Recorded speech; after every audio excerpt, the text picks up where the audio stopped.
సినిమాకి మీరే ఎందుకు హీరోగా చేశారు? అది డైరెక్టర్ గారిని అడగాలి సార్. నేను అదే సార్ అనుకున్నాను. అంటే చేద్దాం, ఒక సినిమా చేద్దాం అనుకున్నాం సార్. బట్ నేను చేస్తానని అనుకోలేదు. ఒక సినిమా చెయ్యాలి అని అనుకున్నాం. డైరెక్టర్ గారు అంటే వాళ్ళు వీళ్ళు ఎందుకు, నువ్వే చెయ్యనని అడిగారు. నాకు అది మీరు అడుగుతున్నారు చూసారా, మీ మైండ్ సెట్ నా మైండ్ సెట్ రెండు ఒకటే సార్. ఎందుకు అని అంటే నేను అనుకునేవాడిని ఎలాగా అంటే అరే నన్నేంట్రా హీరో పెట్టి తీస్తున్నారు, నేను చేద్దాం సినిమా చేద్దాం బడ్జెట్ పెట్టి అని అనుకున్నాను. కానీ హీరోగా నేనే చెయ్యండి అని డైరెక్టర్ గారు నన్ను ఎలా సెలెక్ట్ చేశారంటే, ఈ కథకు నువ్వే యాక్ట్ అవుతావు, చూసుకో చేద్దాం ఒక్కసారి అని అంటే, అప్పుడు నాకు అనిపించిందండి. నేను ఎవ్రీ డే వెళ్ళేటప్పుడు అరే నీ మొఖానికి నువ్వేంట్రా హీరో, నీ మొఖానికి నువ్వేంట్రా అని చెప్పి ఎవ్రీ డే నేను అద్దంలో చూసుకొని షూట్కి వెళ్ళేవాడిని. కానీ సార్ ఇది ఫైనల్గా అవుట్పుట్ వచ్చిన తర్వాత అర్థమైందండి, ఇక్కడ హీరో నేను కాదు సార్, కథ అండి. కథ హీరో అవ్వడం వల్ల ఏమవుతుందంటే సార్, అందులో చేసిన ప్రతి ఒక్క క్యారెక్టర్ హీరో అవుతారు సార్ అని నేను నమ్ముతాను. ఈ సినిమా ప్రూవ్ చేస్తుందని నేను అనుకుంటున్నాను. ఇక్కడ నేను హీరోని కాదు, నాతో పాటు చేసిన ఒక 20 మంది ఆర్టిస్టులు ఉన్నారు. ఎవరి ఆర్టిస్టు హీరోలే సార్. ఎందుకంటే ఇక్కడ హీరోలు అంటే ఈ ఆర్టిస్టులు హీరోలు కాదు సార్, కథ హీరో సార్. కథ హీరో అయినప్పుడు ప్రతి ఒక్క ఆర్టిస్టు హీరో అవుతాడు సార్ కథలో ఉన్న. 90s మీద చాలా సినిమాలు వచ్చేసి ఉన్నాయి ఇప్పటి వరకు. అండ్ చాలా మంది అప్పుడున్న చాలా విషయాల్ని చూపించారు. అంటే మిస్ అయిన డేస్ ని అవి చాలా చూసాం. దీంట్లో మీరు అందులో చూపించినవి కాకుండా కొత్తగా ఏమన్నా చూపిస్తున్నారా 90s సంబంధించి? అంటే చాలా మిస్ అయిన ఉన్నాయి, ఇంకా ఎన్ని చూపించినా కూడా ఇంకా అప్పటికి మనకి చాలా మిస్ అయిన ఉన్నాయి. మీరేమన్నా కొత్తగా ఏమన్నా చూపిస్తున్నారా? ఆ మిస్ అయిన వాటిలో నుంచి కొంత చూపిస్తున్నామండి. ఒక మంచి ఎమోషన్ ఉంటుంది దీంట్లో. సో ఆ ఎమోషన్ ఏంటి అనేది మనం థియేటర్లో ఫీల్ అవుతాం డెఫినెట్గా. సో చూసి వెళ్తున్నప్పుడు కంపల్సరీ ప్రతి ఒక్కళ్ళకి ఆ 90స్ని మళ్ళీ గుర్తు చేస్తూ వాళ్ళు ఆ డేస్కి వెళ్ళి వాళ్ళ ఫీల్ని, అంటే అప్పుడు ఎక్స్ప్రెస్ కానీ చాలా ఎమోషన్స్ ఉంటాయి ఇంటర్నల్గా. సో అవన్నీ కూడా వాళ్ళు ఒకసారి ఊహించుకుని ఆ సాటిస్ఫాక్షన్తో మళ్ళీ ఇంటికి వెళ్ళే ఒక హ్యాపీగా ఇంటికి వెళ్ళేటువంటి ఒక సిచ్యువేషన్ క్రియేట్ అవుతుంది. సో దాన్ని బిలీవ్ చేసే మేము ముందుకు వెళ్ళడం జరిగింది ఈ ప్రాజెక్ట్. సురేష్ గారు సార్, ఇక్కడ సార్ మీరు ఆ జనరేషన్లో చూసున్నారు చిన్నప్పటి నుంచి అన్నీ కూడా. సో ఇప్పుడు ఈ సినిమాతో మళ్ళీ ఆ డేస్కి వెనక్కి వెళ్తున్నప్పుడు మీకు గుర్తొచ్చిన మెమరీస్ ఏమన్నా ఉన్నాయా అప్పుడు జరిగిన వాటిల్లో? లాట్ ఆఫ్ చాలా మెమరీస్ నాకు నిజంగా. టీవీతో అదే చెప్పాను కదా, ఎంత మెమరీ ఉంటే నేను బస్ ఎక్కి హైదరాబాద్ టీవీలో పనిచేయడానికి వచ్చేస్తాను. ఎందుకంటే కాలేజ్ డేస్లో అదొక బ్యూటిఫుల్ ఎక్స్పీరియన్స్ అనమాట. ఆ టీవీ ఒకటి మన ఇంట్లో ఉంటుంది, మనం టీవీ కొనుక్కోలేని పరిస్థితులు. ఎవరో ఒకళ్ళ ఇంట్లో టీవీ ఉంటుంది. మన ఊర్లో మా ఊర్లో ఆంజనేయ స్వామి గుడి దగ్గర పైన చిన్న చెక్క కట్టి దాని మీద పెడితే అక్కడ అందరం ఆ రోజు కలిసేవాళ్ళం. అందరం కలిసి ఉన్న రోజులు అవి. అందరం కలిసేవాళ్ళం, ఒక చోట కూర్చునేవాళ్ళం.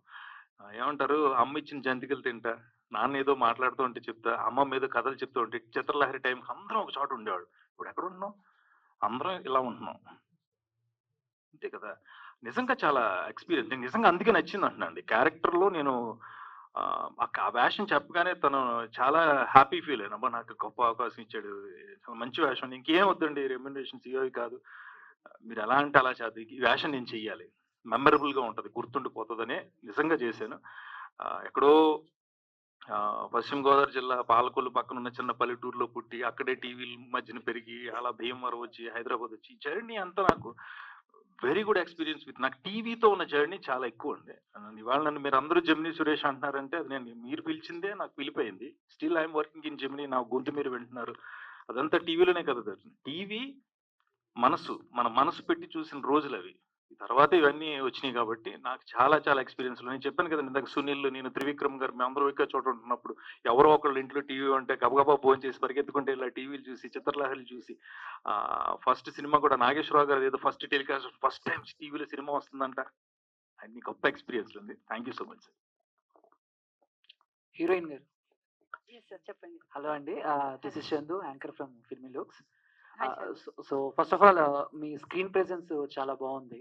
అంటే డైరెక్టర్ ఇందాడ సురేష్ గారు మాట్లాడుతూ డైరెక్టర్ ప్రతిదీ కూడా చాలా డీటెయిల్ గా చూపించారు. ముఖ్యంగా ఆ పోస్టర్లు చూస్తే pad back side Hari love Vani అని చెప్పేసి.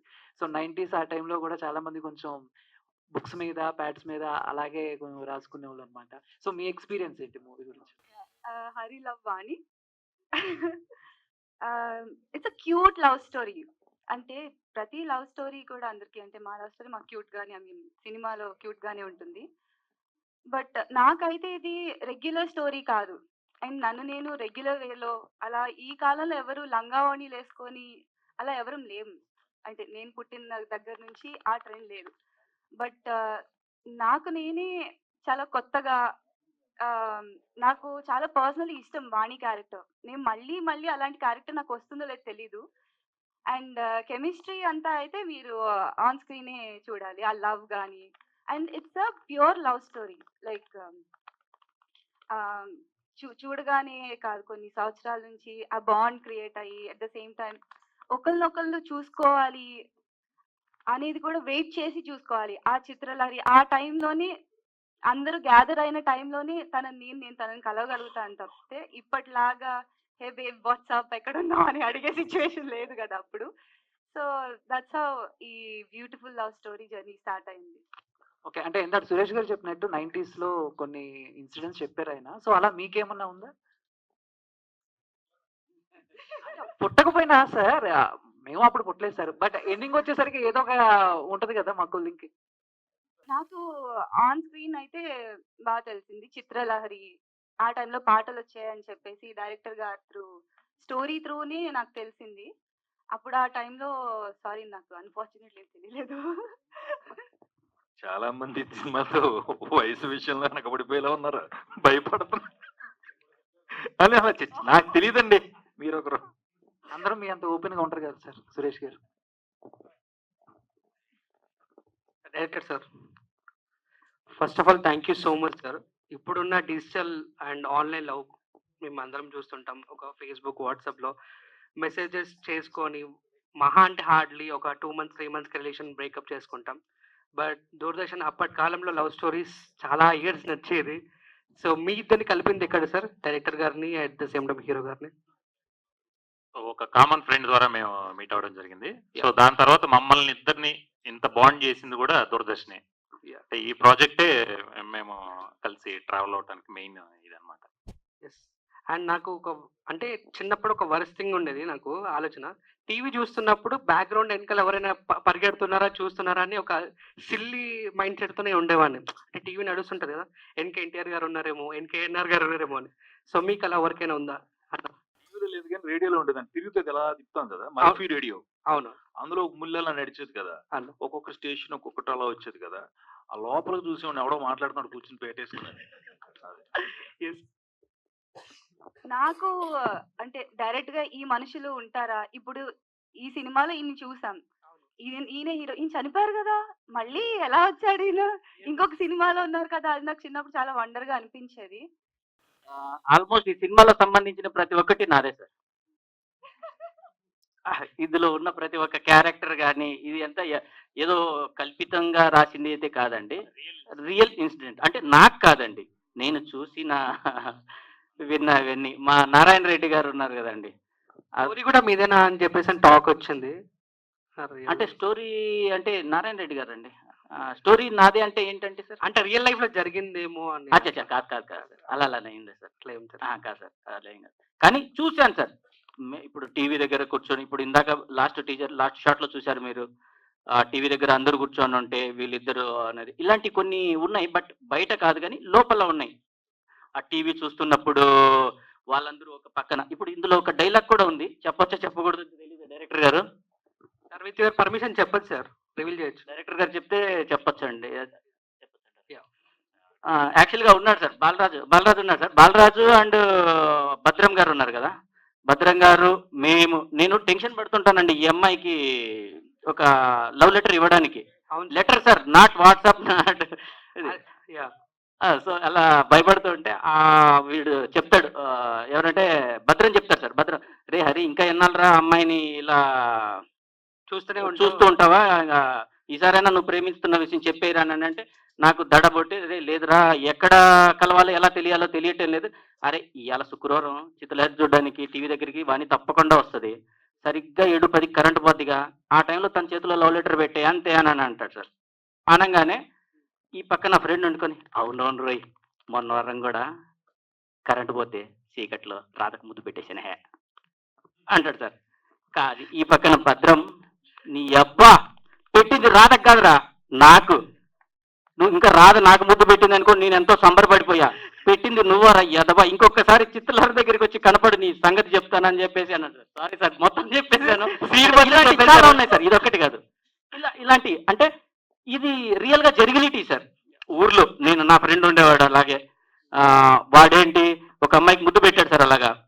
రే చెప్పేస్తా ఊర్లో అందరికీ అంటే, వాడు పల్లికి వెళ్ళి నా చేతిలో పెట్టి "ఈ తిని నువ్వు ఎవరికి చెప్పకరా" అని చెప్పి ఇచ్చేవాడు సార్ నాకు అలాగా. అవును సార్, నా ఫ్రెండ్ కూడా ఉన్నాడు సార్ అలా. అలాంటి వాడేనా ఉంటారు సార్ ప్రతి ఒక్కరు. అదే సార్ నేనేంటంటే నేను ఇందాకే చెప్పాను మీకు, నేనేంటంటే ఈ సినిమాలో చూసిన ప్రతి ఒక్కరు నా స్టోరీ తీసుకుపోయి వీడేంటి సినిమాలో పెట్టాడా అనుకునేలాగా చేశాం సార్ ఈ సినిమా అయితే పక్కా. డైరెక్టర్ గారు సార్, అంటే 90s జనరేషన్ వాళ్ళకి డెఫినెట్ గా ఈ సినిమా చూడాలన్న ఎగ్జైట్మెంట్ డెఫినెట్ గా ఉంటుంది. బట్ ఈ జనరేషన్స్ వాళ్ళకి చూడాలంటే అందులో ఎలిమెంట్స్ ఏమున్నాయి ఇప్పుడు ప్రెసెంట్ జనరేషన్ 20 జనరేషన్ లో? అదే ఎగ్జైట్మెంట్ అండి. ఈ జనరేషన్ వాళ్ళకి అప్పుడు ఎలా ఉండింది, సో అప్పుడు దూరదర్శన్ ఎలా ఉండింది, అప్పుడు ఎలా కలిసేవాళ్ళు, అప్పుడు ఆ టైంలో ఉన్న ఎమోషన్స్ ఏంటి, అందరూ ఎలా ఎలా ఫీల్ అయ్యేవాళ్ళు. ఒక ఫ్రైడే వస్తుందంటే ఫ్రైడే కోసం మండే నుంచి ఫ్రైడే వరకు వెయిట్ చేసేవాళ్ళు, మళ్ళీ ఫ్రైడే కోసం. సో ఆ సాంగ్స్ వస్తాయి చూడండి. ఆ యూత్ అంతా అంటే అప్పట్లో యూత్ అందరూ గ్యాదర్ అవడానికి అదొక ఈవెంట్ లా ఉండేది అనమాట. ఇప్పుడు మనం ఎలా గ్యాదర్ అయ్యామో అలా ఫ్రైడే కోసం వెయిట్ చేసి ఫ్రైడే అందరూ గ్యాదర్ అయ్యి, ఇప్పుడు థియేటర్కి వెళ్తే మనం స్నాక్స్ ఇవన్నీ మనం ఎలా అయితే పర్చేస్ చేస్తాం, ఆ రోజు ఆ ఫ్రైడే రోజు సాంగ్స్ 7 o'clock స్టార్ట్ అవుతుంది ప్రోగ్రామ్ అంటే, ఆ టైం కల్లా తినుబండారాలన్నీ తెచ్చి పెట్టుకుని ఒక చోట కూర్చుని తింటూ ఎంజాయ్ చేస్తూ, సో రిలేషన్స్ అన్నీ కూడా అక్కడ బిల్డప్ అయ్యేటివి అనమాట. సో ఇప్పుడు ఎవరికాళ్ళు ఇండివిజువల్ అయిపోయాం కదా, సో వాళ్ళందరికీ కూడా ఏంటంటే అలా ఉండేదా అంటే, ఇప్పుడు మనం అనుకుంటున్నాం కానీ మొబైల్లో ఇట్లా ఉంటున్నాం కానీ, అలా అందరూ ఒక చోట గ్యాదర్ అయ్యి కలిసిమెలిసి ఉంటే బాగుంటుంది కదా అనేది మన ఫీల్ ఉంటుంది లోపల. కానీ అది అందరూ ఉన్న బిజీ లైఫ్లో ఎవరికాళ్ళు ఇండివిజువల్గా ఉంటున్నాం ఇప్పుడు. సో వాళ్ళు అది ఫీల్ అవుతాం, ఆ ఎమోషన్ని ఎంజాయ్ చేస్తాం. డైరెక్టర్ గారు సార్, అంటే 90s ఈ బ్యాక్గ్రౌండ్లో సినిమాలు వచ్చాయి, ఆల్రెడీ హిట్ కూడా కొట్టాయి. సో వెబ్ సిరీస్ అవ్వచ్చు ఏదైనా. బట్ అంటే ఆ టైప్ ఆఫ్ స్టోరీస్ని ఆల్రెడీ చూశాను కదా, సో కొత్తదనం ఏం చూపిస్తారు మిమ్మల్ని? అంటే పోస్టర్లో చూసుకున్నా ఎక్కడ చూసుకున్నా మాకు దూరదర్శన్ అనే ఒక పాయింట్ మీద వెళ్తున్నారు. బట్ జనాలకు కావాల్సింది ఒక పాయింట్ అయితే కాదు కదా, సినిమా ఇంకా 2.5 hours ఉంటుంది. సో ఏంటి అంటే పర్టికులర్గా ఇంకోటి ఆ 90s ఆ బ్యాక్గ్రౌండ్లో కాబట్టి ఆ స్టేజ్ ఉన్న వాళ్ళని టార్గెట్గా పెట్టుకున్నారా? లేదండి, ఇది కంప్లీట్ యూత్ఫుల్ ఫిల్మ్. ఇది ఇప్పుడున్న యూత్కి ఎంజాయ్ చేసే కంటెంట్ ఉంటూ అట్ ద సేమ్ టైం అప్పుడున్న వాళ్ళకి అందరికీ అవి మళ్ళీ వాళ్ళకు గుర్తు చేసేటువంటి ఒక మెమరీస్ రీకలెక్ట్ డెఫినెట్ గా రీకలెక్ట్ అవుతాయి, ఎంజాయ్ చేస్తారు. At the same time movie చూసి వెళ్ళేటప్పుడు ఆ ఎమోషన్ ని క్యారీ చేస్తారు.